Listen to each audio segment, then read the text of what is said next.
আসসালামু আলাইকুম। আজকে নিয়ে আসলাম বেগুন দিয়ে ইলিশ মাছের পাতলা ঝোল।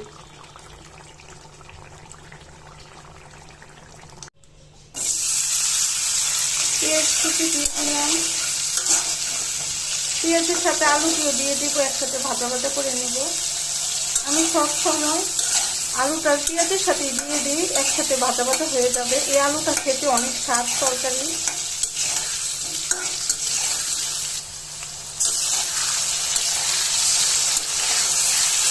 রসুন বাটা দিয়ে দিলাম, হলুদের গুঁড়ো, মরিচের গুঁড়ো, ধনিয়ার গুঁড়ো,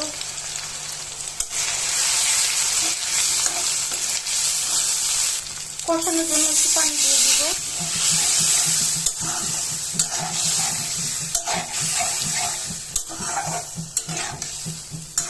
কষানোর পানির ভিতরে আলুটাও সিদ্ধ হয়ে যাবে, কারণ বেগুনের তরকারি বেগুন কিন্তু সিদ্ধ হয়ে যায় আলুর চেয়ে।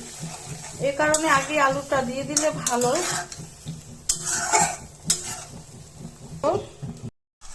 আলু কষানো হয়ে গেছে, এখন এর ভিতরে আমি বেগুন দিয়ে দিব। বেগুন দিয়ে এখন কষিয়ে নিচ্ছি। বেগুনটা একটু সিদ্ধ হলে ইলিশ মাছ দিয়ে দিব।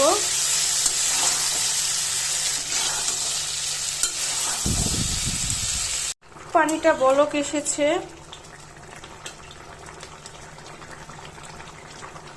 এখন চুলার আঁচটা কমিয়ে দিব, আস্তে আস্তে মাছটা ভালোভাবে যেন সিদ্ধ হয়।